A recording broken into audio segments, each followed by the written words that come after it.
Dearly beloved, I'm here in our new retreat centre where we'll be holding 1 month retreats for church leaders.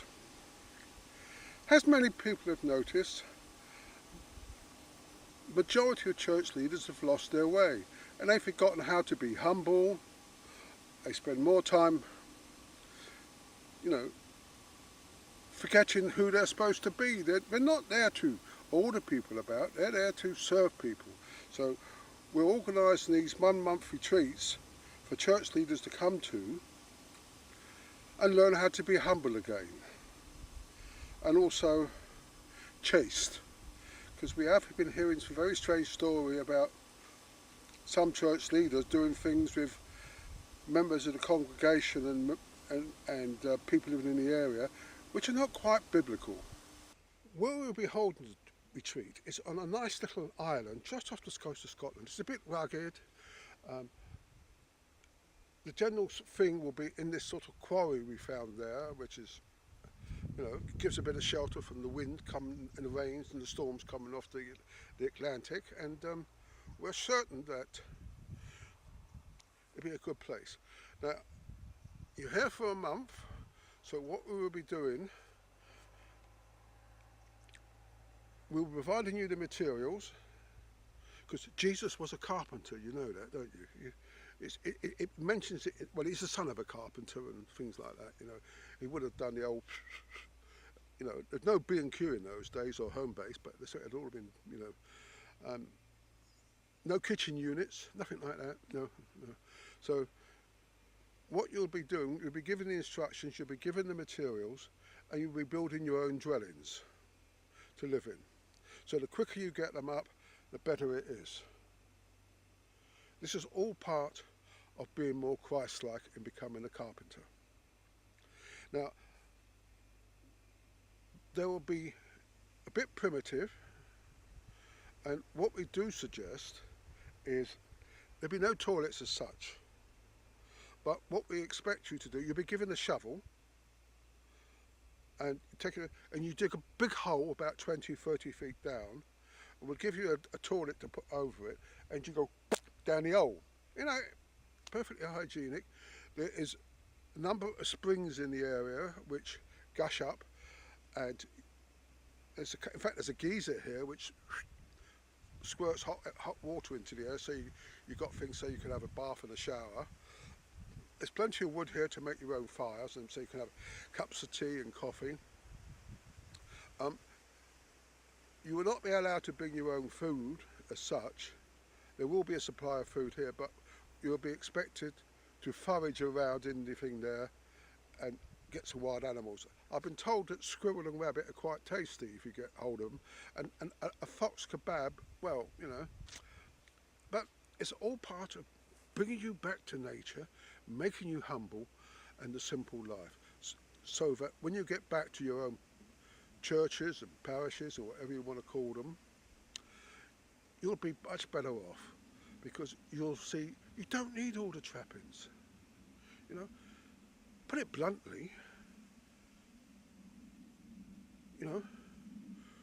where does it say you need a position to serve the Lord? You don't. You serve the Lord as you don't need to put the funny robes on like this. I got this on because I got long johns underneath it, and it's embarrassing to be seen. But what I would suggest is that when you come with an open heart and are prepared to be humble, to go on your knees. There will be people here to, if you're of a certain age, to help you get up. Because some people, like myself, if I'm on the ground, I do need help getting up. Most people supply a JCB to get me up, but that's beside the point. So there will be Bible study, and I know some of you find using the Bible a bit thing, because even myself, when I've been in discussions with people, they've told me to stop quoting the scriptures because it's embarrassing for them, because they don't understand what I'm talking about, and it gets like that. We hope, we're already 80% booked, so if you're rushing quickly, there will be places here. Your accommodation will be as good as you make it for yourself. There's no electricity, but arrangements have been made for oil lamps and things like that. There's no mobile facilities here either because, well, O2 never got out as far as here, nor did any of the others.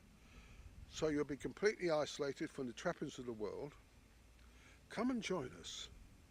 And remember, you know, you're doing it for yourself to be closer to Jesus. On the last night, those that have survived and are still with us and haven't committed suicide by jumping off the cliffs behind me or anything like that, we have a sing song, and we all sit around the campfire and sing happy songs to remind us what good people we are. And when you leave here, you'll be a better person, a much more humble person. And come and join us.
Now, how many times do we get asked, is our vicar, is our pastor, is he really a man of God? Well, 9 times out of 10, if you've got to ask that question, the answer is no. The same applies to bishops, but we have a special retreat for bishops, as it takes a lot more time. Now, one of the courses we'll be doing is on rights. Now, many clergy and many members of the congregation all claim they have rights. You know, the LGBT mob, they claim they have rights. The charismatics, they claim they have rights. The Pentecostals claim they have the answers. Everybody has rights. You know, church wardens have the right to sit in a special seat, which has got a nice little bum warmer on it for them and things like that.